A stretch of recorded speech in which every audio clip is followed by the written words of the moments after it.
Coucou tout le monde, j'espère que vous allez bien. Alors on se retrouve aujourd'hui pour une vidéo Get Ready With Me avec en star principale la mini glam de chez Natasha Denona et à côté de ça quelques autres nouveaux produits. Donc je vais me maquiller avec vous du début à la fin parce que j'ai ces dernières semaines acheté pas mal de nouveautés et que je voulais vous les rassembler dans une vidéo. Du coup on va parler ensemble de plusieurs produits qui sont peut-être pas sortis la semaine dernière mais qui sont sortis assez récemment quand même.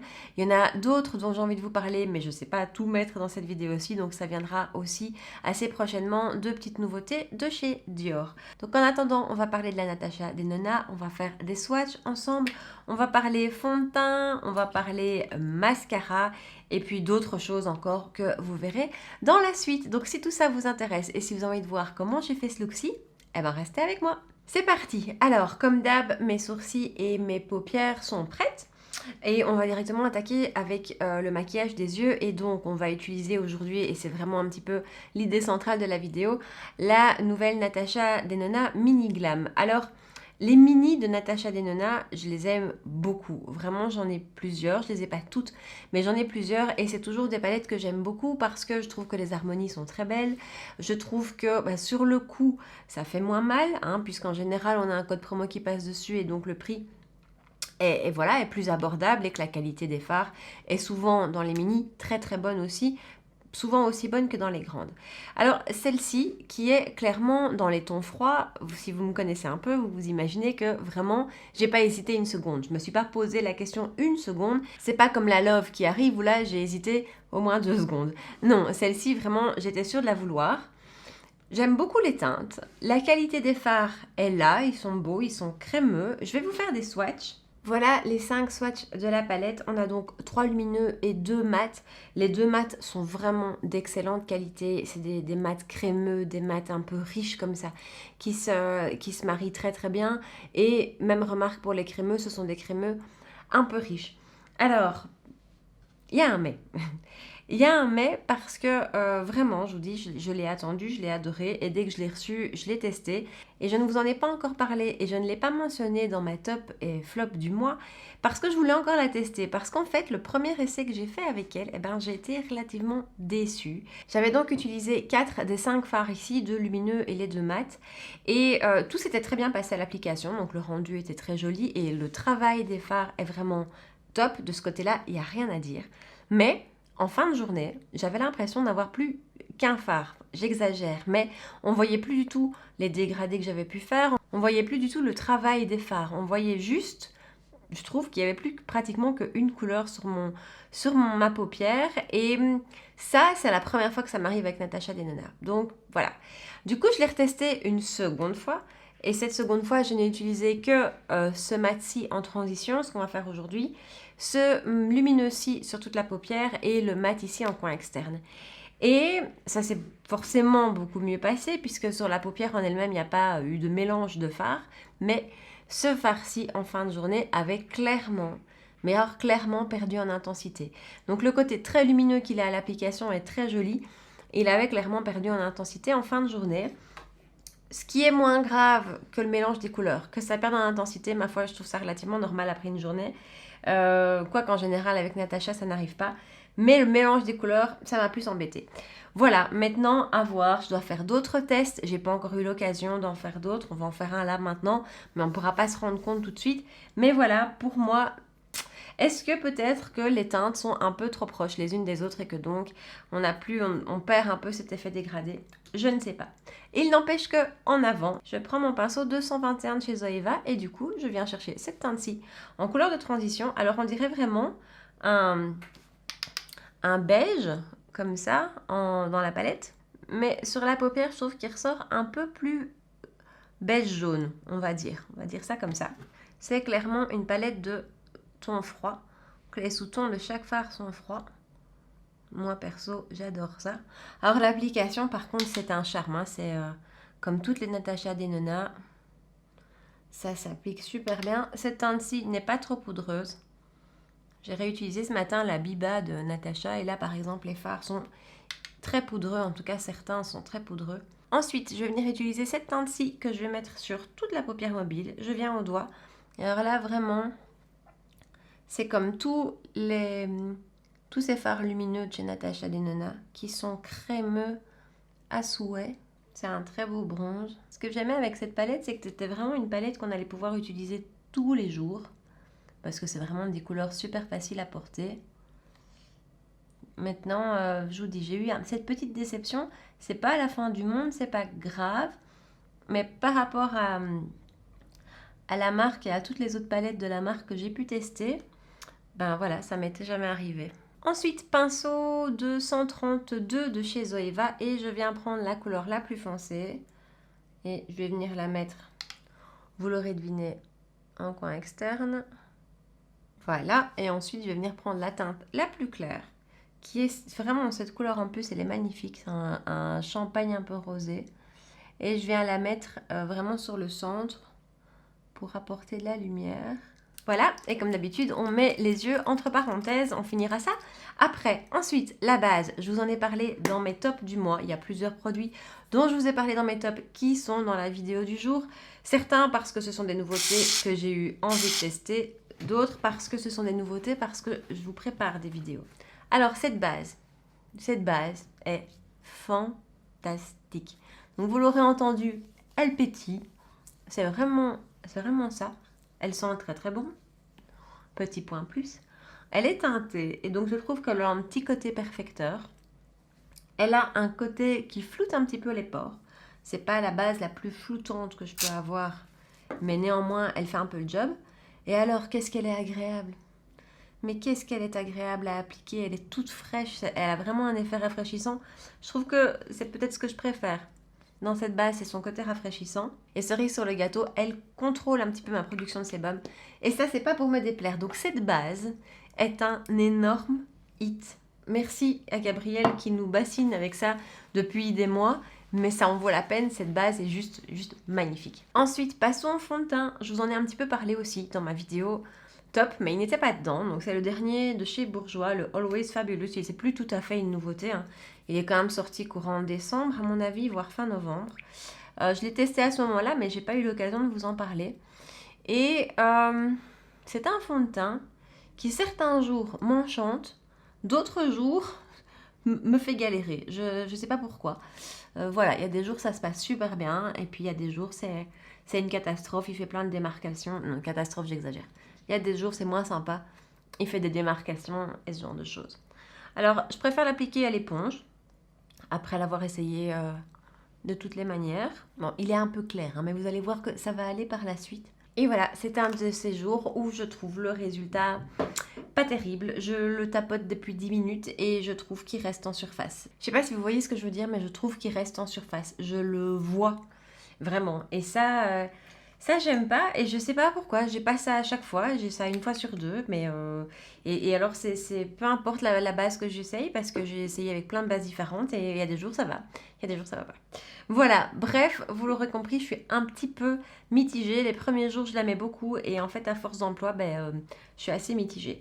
Par contre, l'anti-cerne, là, lui, par contre, je l'adore. Il ne m'a pas déçu une seule fois. C'est vraiment un superbe anti-cerne à petit prix, hein, parce que ça doit être, je crois que je l'ai payé une dizaine d'euros. Et là, lui, par contre, je trouve qu'il a une jolie couvrance. Alors, c'est pas total, c'est pas une couvrance 100%, mais cela dit suffisante. Il a une tenue dingue. Alors, je le poudre, vous allez voir après. Mais même parfois, quand je poudre, certains anti-cernes bougent quand même. Lui, il ne bouge pas. Il ne file pas dans les petites ridules. Il est juste magnifique. Et je trouve qu'il a un côté, je sais pas, un côté un peu hydratant. En tout cas, c'est vraiment un anti-cerne qui ne marque pas du tout. Et ça j'adore et qui a une excellente tenue. Vous voyez le résultat. Bon, là, pour le coup, j'ai un cerne très noir et j'ai mon fond de teint bien clair. Donc, ça fait un peu Halloween. Mais néanmoins, vous voyez, la couvrance est vraiment sympa. Je trouve que c'est un super bel anti-cerne pour tous les jours. Alors, j'ai un peu galéré avec les teintes, je vous l'avais dit. J'avais d'abord acheté la 200 qui était trop foncée pour moi, qui a plus une teinte de correcteur parce qu'il est pêche. Et là, j'ai pris le 100. Et ça marche plutôt pas mal. Pour info, dans le fond de teint, j'ai la teinte 125, comme ça vous avez une idée. Et donc l'anti-cerne, c'est le 100, et le 100 me va très très bien. Voilà le rendu de l'anti-cerne. Alors je vous ai dit, je le poudre et je le poudre, je vous en ai parlé aussi, avec la banana de chez Essence que l'une d'entre vous m'a recommandé. Et vraiment, cette poudre est dingue.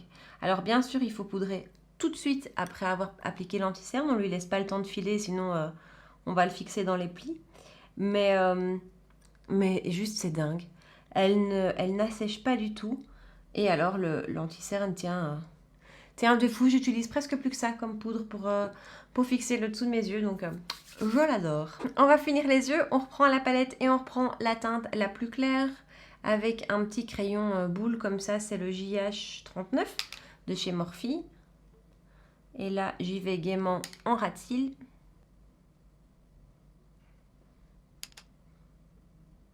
Ensuite, je prends ma teinte la plus foncée et je vais la focaliser sur le coin externe et venir relier ce que j'ai fait sur la paupière supérieure. Et ensuite, je prends mon pinceau que j'utilise mais tous les jours pour faire ça, c'est le JH43 de chez Morphe. Et je viens prendre la teinte la plus lumineuse qu'on a utilisée, donc c'est un petit pinceau comme ceci, qui est super chouette pour agripper des matières plus volatiles comme les lumineux. Je tape l'excédent et là, je viens vraiment coller au ras de cils, mais sur la première moitié. Et ce pinceau permet d'être précise et de pas, comme avec un pinceau boule, aller en étaler partout. Et comme c'est des paillettes, c'est pas plus mal. Dernière petite touche, je prends un pinceau tout plat et je prends la même teinte la plus lumineuse et je vais venir la mettre juste là pour ajouter juste un chouïa de point de lumière. Ensuite, on a un nouveau mascara à tester, c'est le Bambi Eye False Lash de chez L'Oréal. Alors la brosse du mascara se présente comme ceci. C'est un mascara qui est censé tout nous apporter. Longueur, volume, densité, tout. Et franchement, je le teste depuis plusieurs jours. Et vous savez qu'avec les mascaras, je suis quand même assez difficile. Parce que, voilà, on veut toute la totale. Hein, la longueur, la courbe, tout. Et qu'en plus, sur moi, rares sont les mascaras qui ne coulent pas. Celui-ci, franchement, a un très, très beau rendu. Vraiment pour un mascara petit prix, puisque je crois qu'on peut l'avoir pour une douzaine d'euros, 10-12 euros. À condition d'aller sur Amazon, hein, parce que si vous êtes en Belgique et que vous allez dans notre chaîne drugstore, l'a dit, vous allez le payer 18. Et voilà le rendu du mascara. Et alors en plus, pour couronner le tout, franchement, il a une très bonne tenue. Et voilà, en fait, ces temps-ci, j'ai testé de très chouettes mascaras et j'ai souvent été agréablement surprise. À part une fois, j'en ai testé un récemment. C'est pas spécifiquement une nouveauté. Ça a été une cata. Alors, je vais encore l'essayer une ou deux fois avant de vous en parler. Mais vraiment, j'ai quand même eu une déception de mascara ces temps-ci. Mais pour les autres, le Kiko et alors celui-ci, c'est des mascaras que j'aime beaucoup utiliser au quotidien. Je poudre rapidement mon teint avec la poudre Laura Mercier, la classique. Et on va passer rapidement au bronzer parce que j'ai pas de nouveauté à vous présenter. Et donc, j'utilise un de mes chouchous, à savoir le Charlotte Tilbury. Alors, parlons blush, une de mes catégories préférées. Et là, alors à la base, je voulais vous parler du MAC Lovejoy que j'adore, mais j'ai testé ce matin et vraiment, j'ai adoré. Un blush de chez H&M. Alors, il s'agit du Golden Peach de chez H&M. Il se présente comme ça. Il se vend pour le prix de 10 € et on a 5 grammes à l'intérieur, ce qui est pas mal. Et franchement, j'ai hésité entre toutes les teintes. Elles ont toutes l'air magnifiques. Et j'ai pris celui-ci parce que c'est un beau pêche entre deux. Et juste ce matin, quand je l'ai appliqué, j'ai trouvé ça mais splendide. Alors, il est lumineux. C'est un blush lumineux. Ils ont des mats aussi dans la gamme, je pense. Je l'ai commandé en ligne, donc par contre, leur site est quand même pas idéal pour commander du make-up en ligne. Hein. Il n'y a pas des beaux swatchs et tout ça. Enfin, bon, on fait avec. On trouve tout ça sur YouTube. Hein. Et donc, je pense qu'il y a des mats dans la catégorie, mais moi, je voulais des lumineux. C'est juste magnifique. Je sais pas si vous voyez la différence, en fait. Voilà. Ça donne bonne mine, ça donne frais. C'est très mignon. Et alors, ça s'applique super bien. Vraiment. On dirait que, de nouveau, c'est un blush qui fait pas de démarcation et qui se met bien, juste. Niveau de la pigmentation, c'est pas mal. Bon, j'y retourne plusieurs fois, vous voyez bien. À chaque fois, j'y retourne un petit peu dans le pan, mais je trouve que c'est super joli. Donc voilà, maintenant, c'est clairement un blush lumineux. Il y a clairement de la lumière dorée qui en ressort. Ce matin, j'ai pas mis d'highlighter, pour vous donner une idée, mais je l'adore, je le trouve magnifique. Donc ça, je voulais vous en parler parce que petit prix, parce qu'en plus, H&M, enfin moi, perso... je sais pas forcément une marque que j'ai envie de tester en make-up, mais là je voulais tester un blush puisque c'est quand même ce que j'adore dans le make-up. Et ça me donne juste envie de tester d'autres choses. Donc je sais pas si vous les avez déjà essayé, dites-le moi, mais j'ai adoré. Alors on va se mettre un petit peu d'highlighter, même si franchement c'est pas nécessaire. Et je vais venir prendre la palette de chez Kiko, dont on a parlé il y a pas longtemps. Et je vais venir prendre l'highlighter qui est juste là, qu'on n'avait pas utilisé ensemble en vidéo.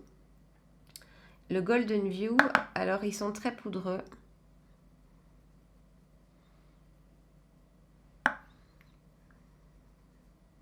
Mais ils sont assez lumineux aussi, hein.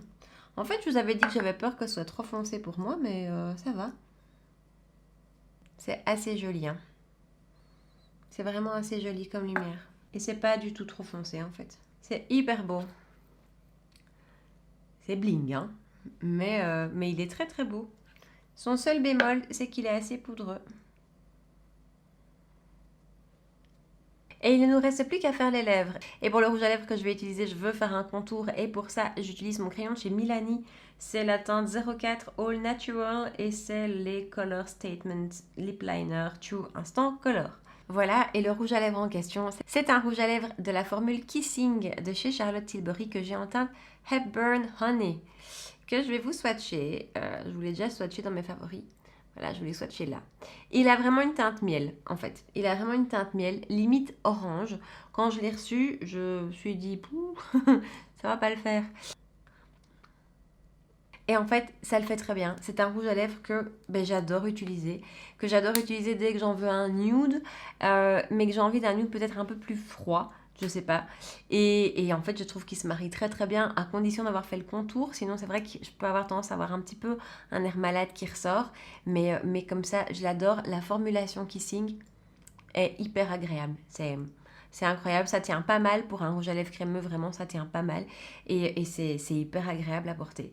Donc je voulais vous le montrer parce que c'est une teinte qui pourrait un petit peu repousser ou on pourrait se dire bof, quelle drôle d'idée.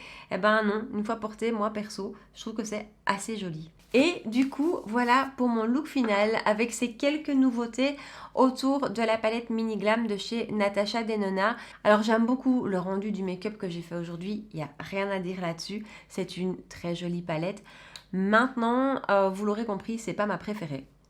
Vraiment, c'est pas ma préférée de toutes. Pourtant, l'histoire des teintes partait grande gagnante parce que c'est vraiment des choses que j'aime, des choses simples qu'on peut porter au quotidien. Et alors en soi, un look comme celui-ci, j'aurais pu le faire avec la Gold par exemple de Natasha Denona ou avec la Biba. Donc si vous avez une de ces deux-là, je suis pas sûre que la Mini Glam soit indispensable, sauf que le format est pratique quand on voyage ou ce genre de choses. Après, si vous craquez, elle est très belle, hein, et la qualité des fards est là.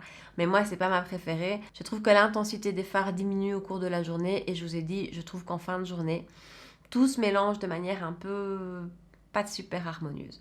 Donc voilà pour la Natasha Denona. Je suis un petit peu mitigée dessus. Le fond de teint, vous l'aurez compris, je suis un peu mitigée aussi. Il y a des jours ça va, il y a des jours ça va pas. Lui, je l'adore. Si je l'adore, vraiment. Ça, c'est une pépite et le mascara, c'est une super belle surprise. Donc voilà, j'ai encore une ou deux petites nouveautés de chez Dior, pas énormément. Donc j'ai envie de vous parler, mais j'en ai pas eu l'occasion dans cette vidéo-ci puisqu'il s'agit d'un anti-cerne et d'un produit pour les lèvres.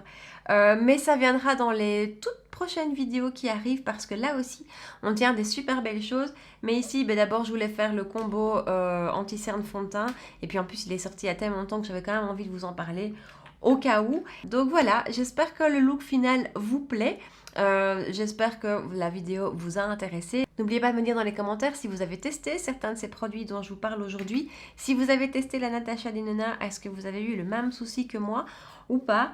Et puis vous, quelles ont été vos découvertes récentes que vous me conseillez de tester? Voilà, vous savez que je vous écoute et que souvent je fais des super belles découvertes grâce à vous. Donc je suis preneuse. N'oubliez pas de me laisser un petit pouce bleu avant de partir, de vous abonner à ma chaîne, de me rejoindre sur Instagram pour qu'on puisse papoter. Et puis surtout de revenir pour la prochaine vidéo. À bientôt. Ciao. Ah, attends, faut poser. Attention, faut poser. Ok. Ah oui, merde. Faut rester dehors, on tourne.